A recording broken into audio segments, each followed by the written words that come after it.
What's up, everybody? This is Dre with Brothers United in Leadership Development, Bill 206. It's another episode of Bill Black Wealth Podcast, and I'm here joined with my good friend and one of our instructors of one of our workshops. She did a workshop on life insurance and estate planning, the lovely Tyona. Thanks, woo, woo. Thanks for joining us. No problem. I'm glad to be here. Thankful for the opportunity. Yes, for sure. So tell us a little bit about your background and the industry that you're in, and how you kind of got involved in that. Okay. So I've always worked in finance, in the finance world, and I was a buyer for like 20 years, and I think I went through like an epiphany in life where I was kind of like, what am I doing with my life, and where do I want to go, and what goals do I have, and where do I want to see myself? My son went to college, and things kind of slowed down, and you pour into your kids, and then when it's time to kind of look at yourself and like, what do I want? So I kind of did that. I was like thinking about finances, where I wanted to be, where my goals were, and realized that I wasn't even like contributing my full max of my 401k at work and all of these things. And so I lost my mom, and she didn't have life insurance. And then, so that was my first experience with dealing with life insurance or not having it and all of these things. And so then a little while after that, I found myself in a position where I didn't have life insurance. I always had it through a job. And then I went and got life insurance on my own. And I was like, how many people don't know how to do this? Right. And so I was like, what if I could teach people how to do this or help people have these resources? So that's kind of how I got into it. And I had to study and pass a state exam, and that was a lot after, just going to a job every day and not really having to study or take tests and things like that. But it was rewarding, and it was nice to learn something new and grow and elevate, How long have you been doing it? I've been doing it for a year now. Okay. Yep. So what is your motivation? You kind of touched on some things, but I wanted to give you a little bit of room to elaborate. Like, what is your motivation for doing the work that you do, and who do you do it for and why? I would say the motivation mostly is my mom and going through that experience. Today's actually her birthday. She would have been 60 today. So it's Happy birthday, Mom. I know. So what a dope opportunity to come on here and speak today. And for my family and my cousin, it was really impactful. I signed him up, him and his family, and he's like, you're the beginning. Like, this is the start for our family to build generational wealth. It started with you to educate yourself to now educate us. And so I just thought that was super powerful. And doing it for my family, the community, to educate the community, like as well as you do, is financial literacy and knowing what's out there and what we could utilize, as a community. Dope. In your own words, why is building wealth important for the Black community, and how does your industry really tie into building wealth for our community? It's super important. I think that a lot of other communities, cultures, races, they have a heads up. They have what they call old money. They're still spending their grandparents' money or great-grandparents' money. Like, I think sometimes we think for today, and we should be thinking for tomorrow and the next generation and all of those things, and setting these things up. And it's not just life insurance. Like, there's so many other things involved in it. Right. Learning about annuities, learning about IRAs, but having these things in place. So, and then let's just talk about the fact that it's tax-free. Like, this is, you're building tax-free money that's going to go to the next generation. And this is how people build trust in families. Like, you have a family of 10 and everybody has a $200,000 or $300,000 policy. And then now someone passes away. Now this family has this wealth that they can then build businesses on, and they don't have to go to traditional banks. And it's very powerful, building that for your family and having access to those funds to do what you guys need to do, send your kids to college and not be in debt. Right, or pay off debt or not leave debt for folks or whatever. Correct. So, dope.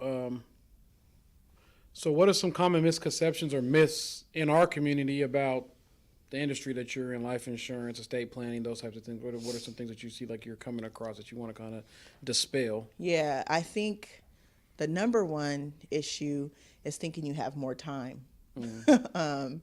Waiting until when you need it, then it's usually not available for you. We should be talking to the community about people getting it earlier. When you're the healthiest and you're your youngest, that's when it's the most affordable. Don't wait until you're 60 with diabetes to try to decide now you want life insurance. So, or that it's expensive. If you can obtain policies while you're younger, then it's not as expensive as it can be as you get older. Another thing is that I've heard is like it's a scam, or it doesn't work, or they'll take my money, or things like that. And the main thing is that if you have a policy, who knows that policy exists? If only you know, then how do they pay out your family? Right. So putting those things into place, sometimes with certain financial advisors or life insurance agents, they'll work with estate planner, lawyers to kind of put those things in play. And then that opens up another door to start talking about who's your power of attorney, who makes decisions if you're medically incapacitated to make those decisions. That's the most important part, to have all these things in order, Yeah, share a little bit about why it's more expensive, or why you recommend folks get it when they're the most healthy, because people hear that, but they may not really understand what it means. So I think it's an opportunity for us to use this as a learning, teaching moment. Yeah. So basically, when we're older, you're more of a risk. With anything, everybody's doing something for some reason, right? So if you're getting life insurance at 20, when you don't have any health issues, you're not a smoker, all of these things are basically rewarding you for being healthy. Now, I look at life insurance like you're buying money. You're buying money for pennies on the dollar. So if you're buying a policy and it's $20 a month, the likelihood of you passing away at 20 is lower than a 60-year-old trying to get life insurance with health issues. And so the thing is that if you get $1 million policy and you're 20 years old, you're probably going to pay in that for at least 30, 40 years, or at least that's the hope. Right.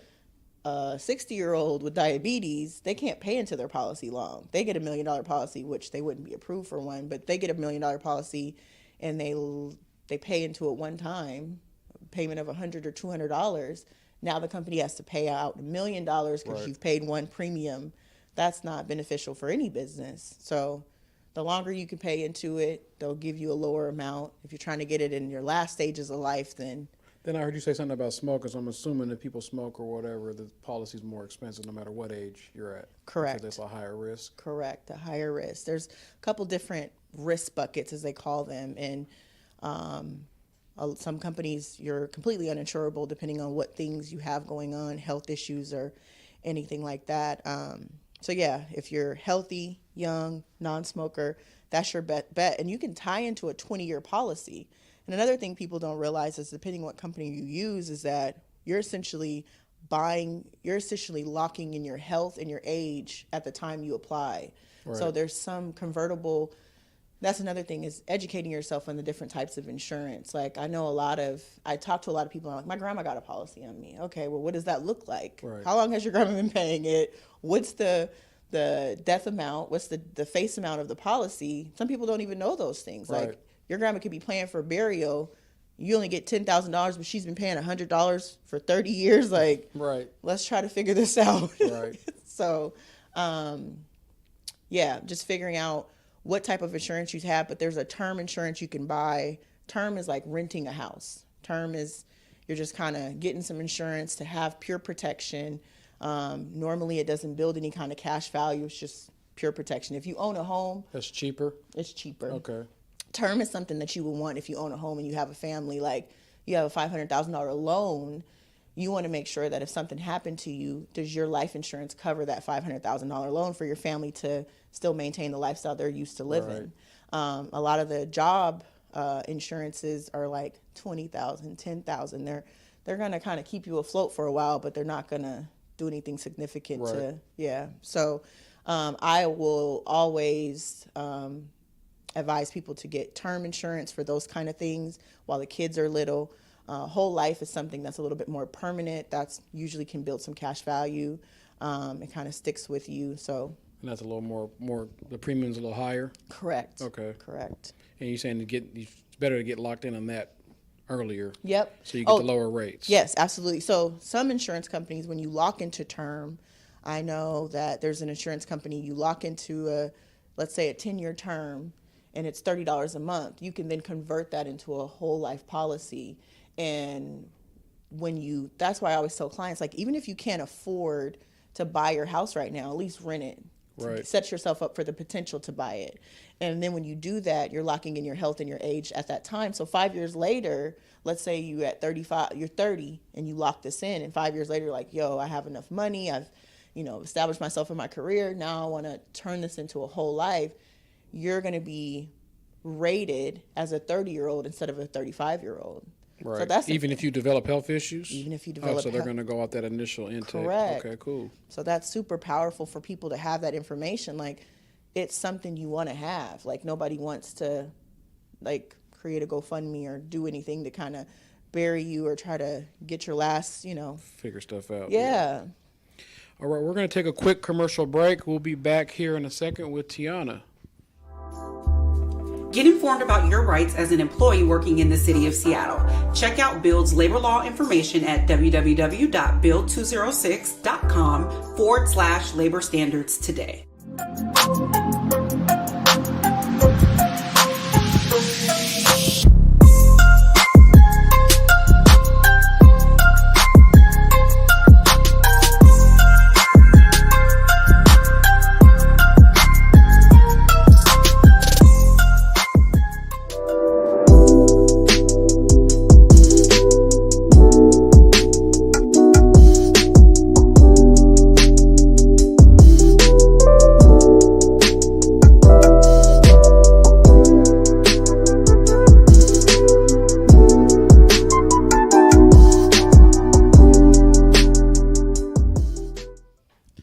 Welcome back to the Build Black Wealth podcast. We are here with Tyona, one of our instructors from our Build Black Wealth workshop series, and she is in the industry of life insurance and a bunch of other financial products. So welcome back from our commercial break. Thank you.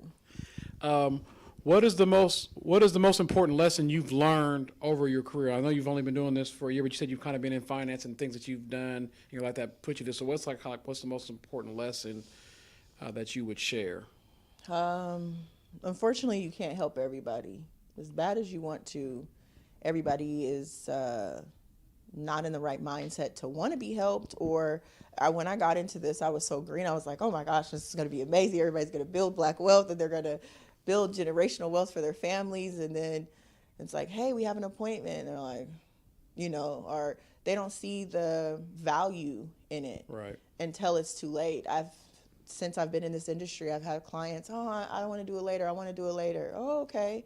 And at first I was so eager. I'm like, let's do it.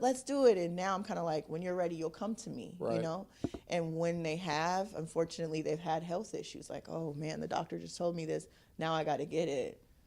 Well, now I can't really work with much because. Or you're going to pay an extra premium for that. Or just, I've had clients just be declined. Right. Like flat out. Felonies, like, believe it or not, there's certain things that just besides smoking, your health, like. Is it all felonies? I don't know if it's all felonies, Okay. but felonies sometimes can take you out the game. Wow.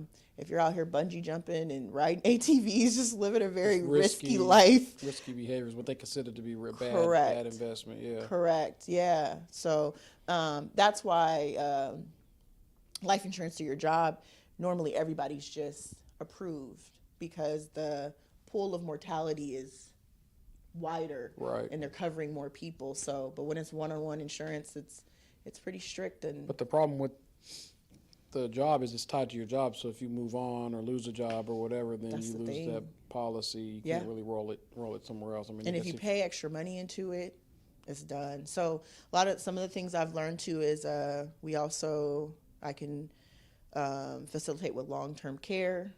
Disability insurance. I try to talk to a lot of entrepreneurs, right? Because they don't have all these things tied into their business because they're entrepreneurs. So it's like, if you're a hairstylist or you cut hair or whatever you may do, and you hurt your arm and now you can't work, how do you pay your bills? Right. So it's important to talk to people about the different options. I think when people hear life insurance, it's like super morbid. Like nobody wants to talk about death. Right. But we all have an expiration date. We just don't know You when. come in and you go out, right? It's either way. That's life. And Right. as bad as you don't want to talk about it, it's still going to happen, you Right. know? And so, but also, what else are you, like, there's other things that we have to think about. Like when we're older with this long-term care, who's going to take care of us when we're 80 years old? Right. What are you going to do? And if you do have 401ks and IRAs set up or whatever you have set up, how are you going to deplete that by not having things in order? Right. And then, like I said, speaking on disability, it's like, if you hurt yourself, how will you pay your bills? What are one or two tips that you've learned that you would like to share with the community about your industry? Like really, like what are the top like things that you think people should know that you want to share? I would say just educate yourself. You know, like I talk to people and either they don't know anything, or then when they come across me, now they're like, oh, I'm going to do my research. Do your research. Do your research. Learn what's best for you, which will fit with your family, you know, like all of those things. I don't ever want to pressure somebody into something that they don't want to do, you know. And like I said, getting it early, you know, locking in your health, locking in your age, to give yourself an opportunity to save money in the long run and not waiting until you need it, until you're facing health issues. Right. What resources do you feel our community needs most when you're speaking about building wealth? I know your industry is insurance, but just in general, like what resources do you really think our community needs? Education. When it comes to education. Yeah, education. And I think sometimes if you don't have these events where we're having podcasts and workshops and things like that, like self-educate, like educate Right. yourself, learn what this is and what this means, learn about the stock market, learn about buying a home, learn about these things that a lot of communities understand at an early age, Right. learn about your credit and how that impacts your life. Yeah, and Google, YouTube University, like there's a lot of information out there. That's what I tell my son and kids I work with. There's a lot of information online at our fingertips. You don't got to go to the library no more. You don't necessarily have to talk to the professional. But sometimes you got to weed through the information. So if you have somebody you can talk to, a mentor, or somebody in that arena that you're trying to learn about, it's always good. Some of our other guests have shared, like, you know, really getting a mentor in that area to be able to help them navigate learning some of that stuff. So how can folks get in contact with you? I'll give you the opportunity to share that. It's also going to be definitely in the description and when we market it.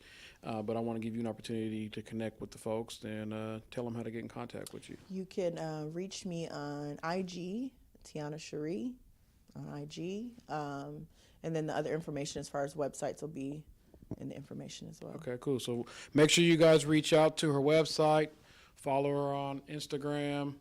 I'm sure she'll follow back. Absolutely. So good information. We appreciate you coming out and joining us to share some of this knowledge with our community. Once again, this is Dre with Brothers United Leadership Development, Bill 206, and this is another episode of our Build Black Wealth podcast. Until next time, peace.